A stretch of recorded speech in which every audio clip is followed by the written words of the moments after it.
أما بعد فأعوذ بالله من الشيطان الرجيم بسم الله الرحمن الرحيم ولا يأتل أولو الفضل منكم والسعة أن يؤتوا أولي القربى والمساكين والمهاجرين في سبيل الله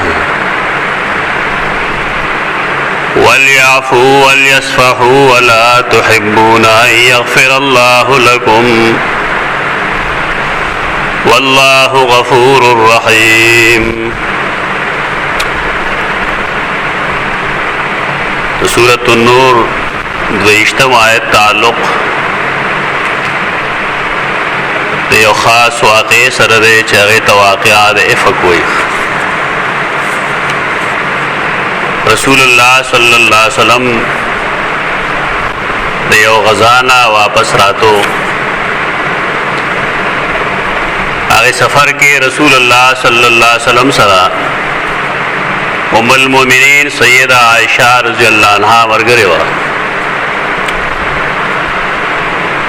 او څنګه چې د زنانو عادت ده چې هغه کالو باندې او جامو باندې ډېر خوشحاليږي.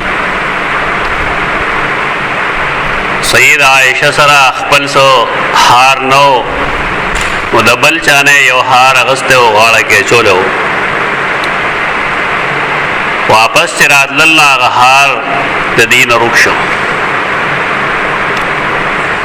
رسول الله صلی الله علیه وسلم ملګرو سره التیسارو بیا د الله شان ته ګورا چې دا کم ساروی باندې سیدہ عائشہ سوروا ناغهار داغه دلان پیدا شو. په دغه سفر کې راتلو کې سیدہ عائشہ تا بهر تا دتلو حاجت پیښ شوه. هغه بار تتره دا دلتا چې کم کسان داغه په هودج او داغه په کیجاوا یا په سورلې باندې مقرر کړی شو. خدای خیال لاو چې سیدہ عائشہ رضی الله عنها وا پرې کیجاوا کې ناشته. هغه کیجاوا سورلې باندې کې خدا اوس قافله روان شو. سیدہ عائشہ رضی اللہ عنہا نے بغیر قافلہ روان شیدا لیکن هیڅ چاته پته نشته. کله کله بعض موقعی داسې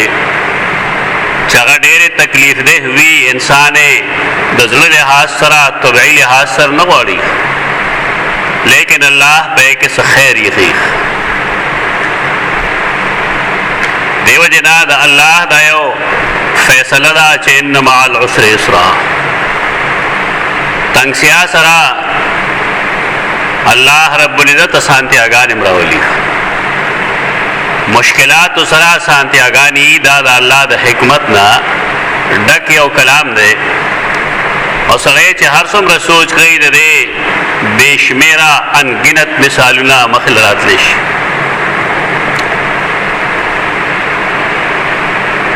دې سفر کې یو ډېر مصیبتی خبر ادا شو چې کله سیدہ عائشہ رضی الله تعالی عنها قافلې نه ایثار شو. نو صحابی دې سیدنا صفوان بن معطل رضی الله عنه دا غزه مداری داوا چې قافلې نه کمشه پریوتی ناغه به روچتای ک بنی آدمی ک ساروی نو قافلې پسې ورا رسي.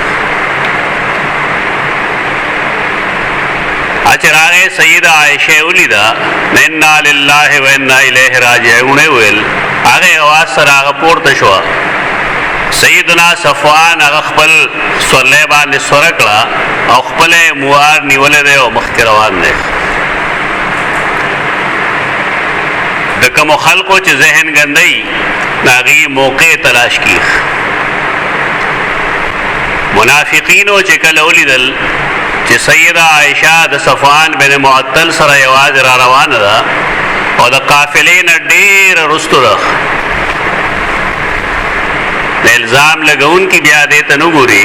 چې دا پیغمبر دی د الله نماینده دی او که یو عام انسان دی او دا د رسول خضره او کنا د یو عام انسان خضره په دې وجه هغې جټ فوري طور یو الزام ولګو چې دا د سره اشاره وه او فلان فلان د هغې نه چې څه کېدی شو نو هغې وکړل دې ته واقعه د افک وایي د افک په دې واقعه کې بنیادي کردار هغه دی عبدالله ابن ابی قرآن مجید والذی تولا کبرہ کی راغت ذکر گئی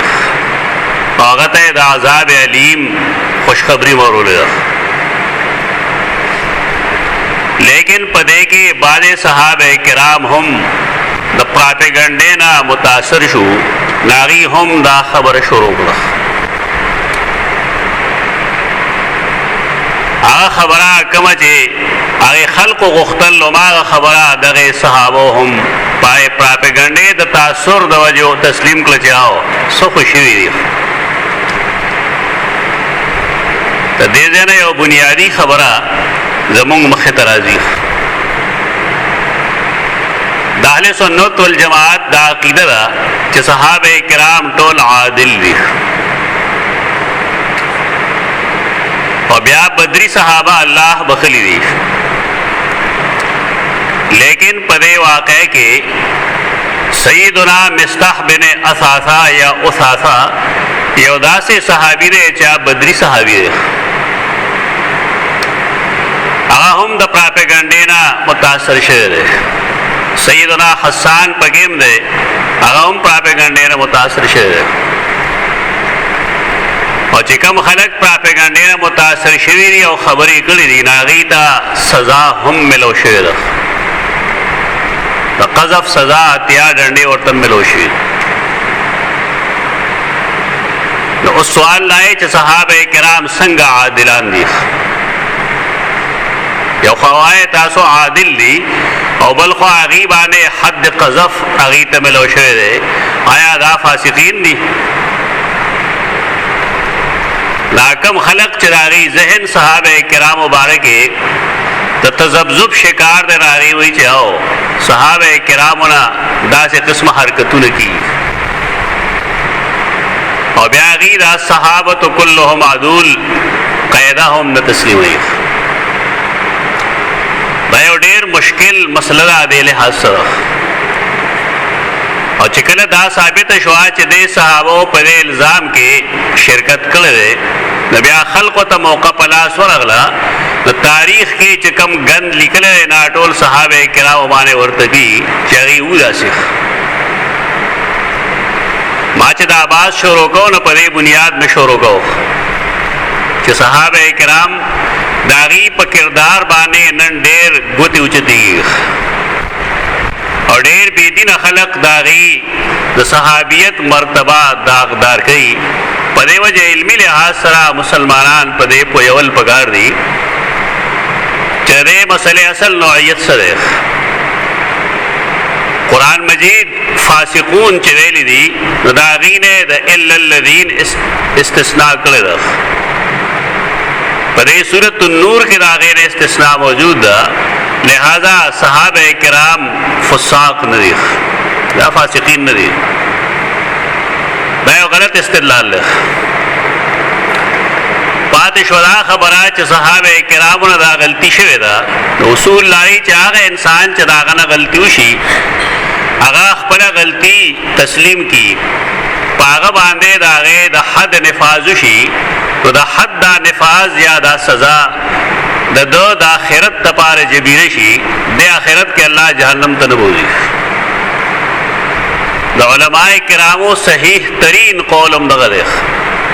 چکم خلق بانے دا حد نفاذ شوئے دے دا سزا پتور دا جرم معاف کلی شوئے دے لہذا اہل سنت والجماعت چکم قیدہ پیش کی دا صحابہ کرام مبارکی چہ دین اللہ رضا دے و دید اللہ نرضا دی آ قیدہ صحیح دا لیکن دے صحابہ بانے دا حد نفاذ شوئے دے دلتا دایو خبرم زدکول پکار دی چدا اجازت چاہتا نشترے چاہتا دا تاریخ پا بنیاد بانے صحابہ کرام بانے سے اعتراض کی داغه وجه دارا چې تاریخ عام انسانان لګي داغه د پاره د شاهد ضرورتي داغه سند که صحیح وي بیا خبره مون تسلیمو لیکن کداغه سند صحیح نه نا خبره قابل قبول نه قرآن مجید قطعی نسته د رسول الله صلی الله علیه وسلم حدیث چې کله صحیح دي او پائے کې د کم صحابي د کمه غلطه ذکر ده نه صحیح ده دا چانه دی ویلي چې صحابه کرام معصوم دي کله چا دا خیالي دا غلط ده صحابه کرام انفرادی طور معصوم ندی البتہ داغي اجماع عصمت حاصل ده پدې زمون خلق نه پويږي دي فار صحابي پس رواني اصحابي کن نجوم حدیث موضوع آغا دلیل کې پیش هر صحابي حجت نه د هر صحابي ذاتی اجتهاد حجت ده د صحابه کرام اجماع حجت کومه هر صحابي حجت تسلیم کو بیا اون خلی بشمیر اعتراضات برازي بیا وجنګونه گئے لہذا خپل اصولی خبر زکا هغه دغه چې صحابه کرام اجتهادي طور خطاګانی شوی دا غنه بدري صحابه کرام داسي چې پاغي د حد نفاذم شوی لیکن معلوم دي د حد نفاذ چې شوی دی هغه په دې وجه شوی دی چې پاغي گواهانم پېښ شوی دي یا الله رب العزت دا حکم کړی سیدنا ماعز نا کس غلطی شوی دا ناغ خپلا سلور زل پزان گواہی کرده او چې کله پاغه د حد نفاذ شوی دی نو رسول الله صلی الله علیه وسلم داغه جنازه کړی دا او بیا دا فرمایلی دي چې ماعز داسې توبه ایستلی دا چې کله حجاز خلق توبه نو واسینو د ماعز توبه ورله کافی ده دا ټول خبره مخه تک کې خودل پګاری دا نه چې سړی غلطي وکړي بیا خاموش شي او دا غي نه د استدلال کی چې ګوره صحابي نه غلطي شوی ده صحابه کرامونه اخطا کی دومره دا چې مونږ چاته د اجازه نه ورکو چې هغه د صحابي اجتهادي غلطه ته ګناه وي یا هغه ته بدعت وي صحابه کرامونه اجتهادي غلطه کی څنګه چې ائمه مجتهدین نه کی او څنګه چې د صحابي اجتهادي غلطه کې داغه اتباع نه نو داسې د امام مجتهد په غلطه کې هم داغه اتباع نه دا خو جدا چې خلک اوس کم عقل شوی دی خپه دې پوه شي چې د فلان کې امام دا رائے صریح د نص خلاف د بیان دا خپینی ولي دا غلطي کوي خلک دا غلطي چې څوک کوي نه دا تاسو دا غي نه وګړي شي دې سره یو ذیلی خبره دا هم ده چې دا د حد نفاذ څه شی دی اسلام همیش د پاره خلق نه یوازې بلکې د مسلمانانو خیال لري چې د حد نفاذ دارې په داسې معاملې کې چې چاله حد ورکې نه وو تړي او د شانه به یو سړي سره یو لوی کروڑه یو د املاله به ولا وغي اسی شوی دی کوم خلکو چې دا کار کړو 83 کې یا 78 کې یا راغې نړوان درستو راغې تصاویر سمشته انټرنیټ باندې راغې تصاویر پراتی او خلق د اسلام یو بھیانک رنگ دغم پیش کړي چې دی خدای سزاګانې ورکړي پته نه لګي چې دا خلق د خپل دین نه واقف نه کنه واقف د حد نفاذ د پاره ټول دین وګوره په کې دا چا نه ویلي چې یو غټ لور دی یو داسې لرګيري چې د زیات نه زیات د مسواک ګوته هم غټ داغیو گدواله و دمری سمره چې د انسان لاس وي چې کوم سزا ورکړي نه و دمرو چتای چې هغه لاس داغه د وګینه نه پورتګي اسلام کې د حد نفاذ دغه دی په دې باندې خلکو اسلام بدنام کړل توګه تجربه بیا خیر ده چې یو بنی آدم باندې د حد نفاذ کې لاس تر دې پورې اوچته او لرګي دغه امرغټ ده نه به سمره خوګول گئی او آیا هغه به انسان زخمی کوي اسلام چې سوی خو عین د عدل او د انصاف خبره ده هغه انسان ملکی نه پدې باندې دا خو د خلکو یو ذهنیت دی چې دی خامخا مجرم مړ کول غواړي. که دا د الله د حکمت مطابق نه الله به غیر مسلم ټول مړ کړی دی. الله د خلکو اصلاح کول غواړي. الله غواړي دا چې جرم دې موجودي، مجرمین دې موجودي او مصلحین دې موجودي چې هغه امر بالمعروف او نهی عن المنکر کوي. دا کم چې مصلحین دی به د اصلاح او د اسلام د غلبې کوشش کوي. ایو کشمکش و جاری، دا کشمکش و د سیدنا عیسی علیہ السلام تر زمانه جاری. دا الله پروګرام یې پرې و خپل یو ذهنیت جوړ کړی هغه نه ټول امن ته بالا کړل. په دې ملک اکثریت د احناف ده. دي توای هدايه کې لیکلي ده چې کله یو سړی باندې د حد نفاذ کیږي لا و تړل نشي. یو زنانه باندې کله حد نفاذ کی هغه له ډغل مغل نشي کنست. په دې کې حکمت ده چې کا بني آدم لرجم نه تختی نو ته بیا نه ایساره پرې جو دخت. دا ټول خبره خلق چاته نه خي. حالانه کتابونو کې لیکلي د دې وجنه مسلمانان هم د اسلام نفاذ ته تیار نه او غیر مسلم ور پورې خان دي. ځکه چې اسلام کوم شکل مونږه پېښ کوو هغه شکل خوري راځي او غریب. د بار کې د صحابه کرام باندې د حد نفاذ شوه دی. په دې صحابو کې یو دی مستح بن اساسا. مستح د سیدنا ابوبکر صدیق د ماسی زوی. ماسی مونږه د مور خور ته وایو. یعنی مستح د سیدنا ابوبکر صدیق د مور خوره. ابوبکر صدیق لور دا سیدہ عائشہ. مستح کې درې صفات موجود او کوم چې د آیت کریمه کې یو داغه د هجرت خبره ده، دویم د مسکین خبره ده، دریم اول القربا. دا رشتہ دار هم نه د ابوبکر صدیق،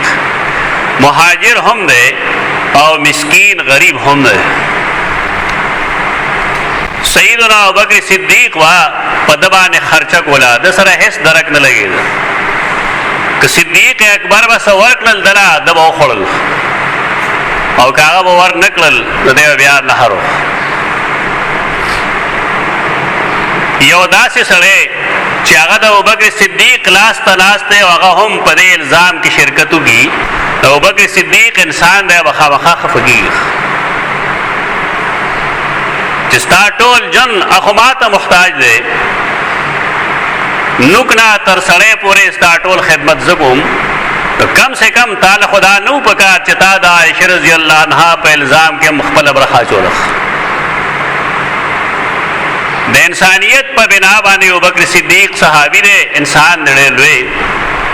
هغه قسم خوړو چې زه مستح سره بیا خیر نه کوم. دکا عائشہ راغ لور دا او قرآن نه معلومه شوی دا چې دا الزام غلطو، دا دروغو. الله د سیدہ عائشہ په باره کې د قرآن مجید دوه رکوع تقریبا نازل کړي او یې فرمایل اولئک مبرؤون مما یقولون. عائشہ او صفوان بن معطل د دې کار نه مبرئ دي. هغه دا کار کړه نه د سرنا کم چې داخله کوي او خلق په پاکو خلقو باندې الزام لګی رس. او دی وجنا مفسرین دا لیکي چې هغه خلق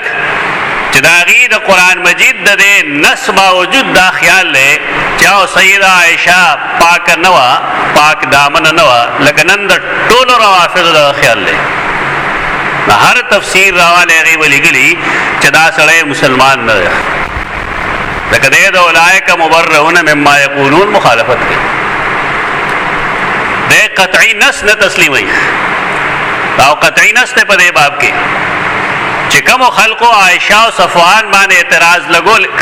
الزام لګول دي، هغه د دینه مبرئ دي. دا کار هغه نه دی. داسې خلق دې ملکونه کې اوسې چې داغي د ام المؤمنین سیده عائشه بارک دغه خیال له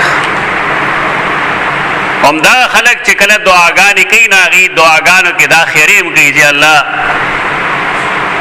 یو دعا شیطانان اوسېده پیغمبر کرا نعوذ بالله من ذلک تراغي بیخ بنیاد وس یو شیطان عائشه ته یو شیطان حفصه ته وي دا دواړو امهات المؤمنین دی یو د سیدنا عمر لور دا یو د سیدنا ابوبکر صدیق لور دا خيارتو پګار دی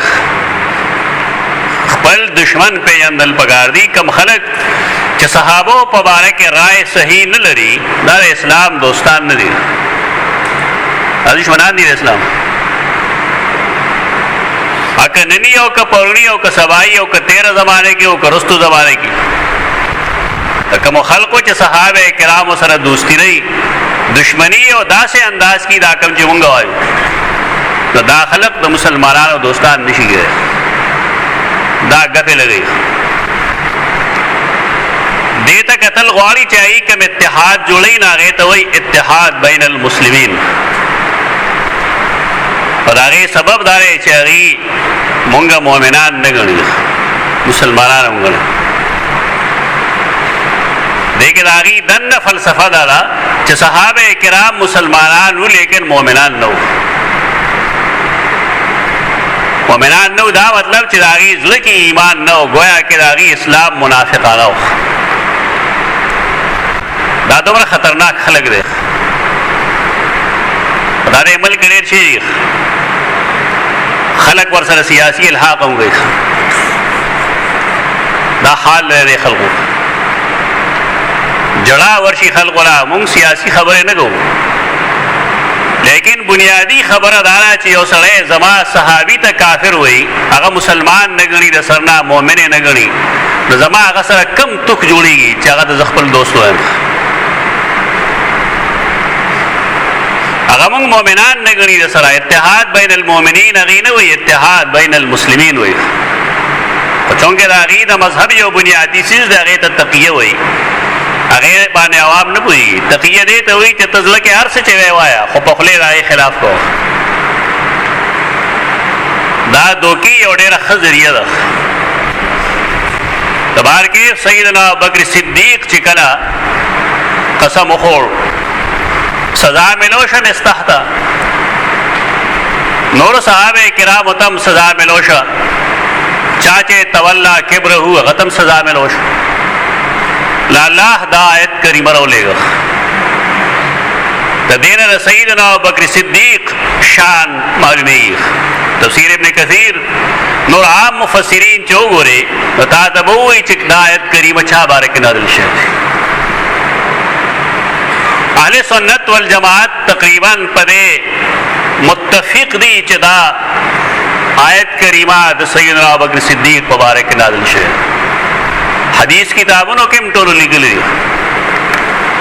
آیت کریمه نازل شو چې لا یاتل اولو الفضل منکم وسع تاسو کې چې کوم فضل والا خلق دی مالدار خلق دی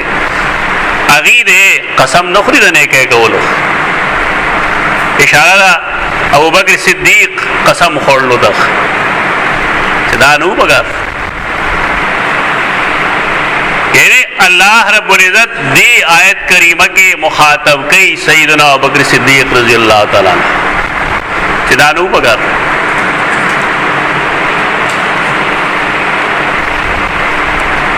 ایوتو للقربى والمساکین والمہاجرین شغید سے شے ورکی رشتہ دار اللہ مساکین اللہ مہاجرین اللہ چغی ہجرت کرے دا اللہ پلات ماویل دا درې والا صفات د سیدنا مستح بن اثاث رضی الله عنه زکات مکی مکرمین راغله ده د سیدنا ابوبکر صدیق نواسی زوی ده مهاجر شو او دا غیر رشتہ دار ده نواسی زوی ول القربا کې ده او مسکین ده تاریخ حدیث ټول کتابونه باندې گواه دي چې اس درک ورسره نه لګي اور بیا اللہ یوبل حکم کئی ولیعفو ولیصفحو دا گران سیز دے یو سړی دی هغه چا دستنګر دی هغه خدمت کوي دا هغه پخپو ولاړ دی هغه نه څه غلطي وشوله نو هغه له پکار دی چې دی معاف کړي دا هغه لوړ اخلاق دي چې الله رب العزت صحابه کرامو کې پیدا کول غواړي زمونږ خلک د دې اخلاقو خوا کې نه تېرېږي دی خدا وی چې جزاء سیئة بمثلها څوک دله یو مخ وي ته ولا بل وخت دا علما ورته داخلي ته جزاء سیئة بمثلها خدا معنا ده سیئه ولا تشرک ته مثلها مراد جهنم ده یو سړی چې شرک کوي دا هغه سزا جهنم ده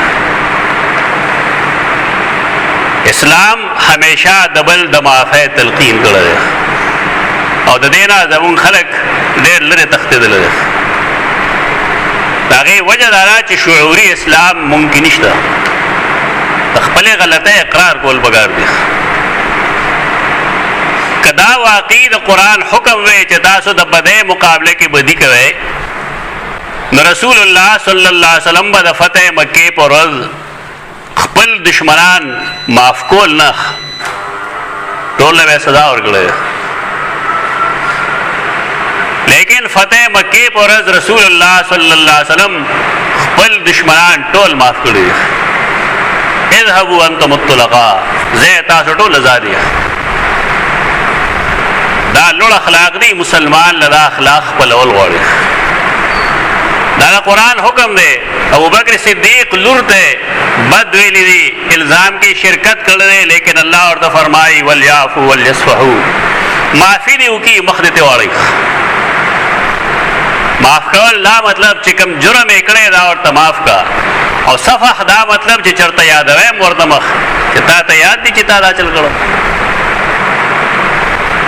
قرآن دې لپاره راغلی زمونږ خلک قرآن نه دا فایده نه اخلي دی چې دکان کولاوي چرته کې یا چرته کې کورې جوړ کنال ته بلل شي ختم بو کی چې جما قرآن وای عمل له به څومره غړي قرآن خو دې نه راغلی چې دا دې ختمونه کو قرآن راغلی د عقیده او د عمل لپاره دا فائدې کېش کوي زمونږ خلک دي دا فائدہ ده قرآن عجیب کار دی قرآن نه فائدہ غستې شي لیکن چې کم مقصد د پاره راغلی دا مقصد نشو چته د قوم عقیده خود برباده دا د معافی خو چا کړي د یو مجرم معاف کول د یو رور معاف کول د یو کشر معاف کول د یو گاونډي معاف کول دا زمون کتاب کې نشته زمون خدا ذهنیت ته چې ما یو سړی معاف کړي خوند اخلي بیا دا شیطان خلار ورته خولي کړي خوند اخلي دا دروغ وي خلک که خوند یې غستینو الله رب العزت به د معاف کولو حکم نه کولی دا الله نیخ پنیغا سیدنا بکر صدیق ترا خطاب کی چې وليعفوا وليصفحوا الا تحبون ان يغفر الله لكم تاسو نه غواړئ چې الله تاسو معاف کړي یعنی کنن تایو انسان معاف کړه الله وتا معاف کړي خو زمونږ چې دلته زړه کې کوم انتقامي جذبه راغلی دا شیطانی وسوسه باندې هغه څوک سړی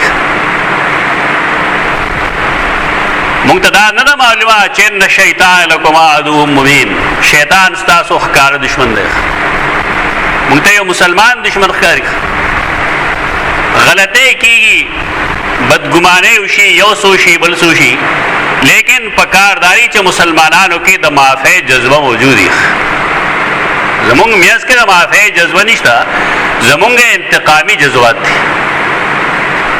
او کم قوم چې انتقامی جذبات لري هغه چرته غني نه دې کې برکت ناراضي لیکن نمو ناراضي په کې اضافه ناراضي کہ رسول اللہ صلی اللہ علیہ وسلم صحابہ کرام نہ معاف کولے مشرکین نہ معاف کولے نو قرآن کی بتایت لستلی گا لو کنت فظا غلیظ القلب لانفضوا من حولک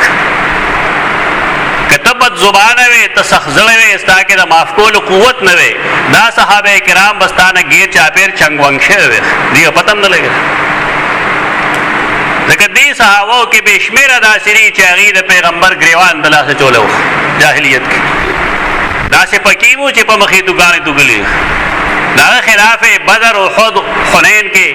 شرکتونه کړي خو دا څیزونه مخې ته کېښودل پکار دي چې الله او د هغه رسول په څه څیز باندې رضا کېږي د هغې رضامندتیا معافی کې ده صفح کې ده چې چا ته پیغور ورنه کړي الله غفور دی او رحیم ابو بکر صدیق رضی الله عنه چې دا اورېد چې الا تحبون ان یغفر الله لکم هغه یې چې ولې نه مستح نه هغه معافي غوښتې ده هغه مستح چې هغه په الزام کې په پراپګنډه کې شرکت کړی او کوم شی چې ورکو ورله د هغې نه بیا سیوا ورکو ما مناقب د ابوبکر صدیق شروع کړي وه دا منقبت نن چا کې دی مونږ هسې کیسې نه کوو چې سړی هوایي کیسې شروع کړي او د هغې نه مناقب ثابت شي ابوبکر صدیق رضی الله عنه مونږ خلیفه اول د دې څیزونو د وجې ګڼو چا کې الله رب العزت د بل د معاف کولو قوت ایښی و د دې وجې نه مونږ وایو چې هغه د دې مستحق دی چې هغه ته د خلافت اول کې ملو شي دا پای شواهدو کې د قرآن مجید نه تقریبا دریم شاهد ما پیش کړ تېر جمعه تاسو یو ویلو هغې نه مخکې درې څلور جمعه کې حدیث د غار ویل آیت د غار ویلو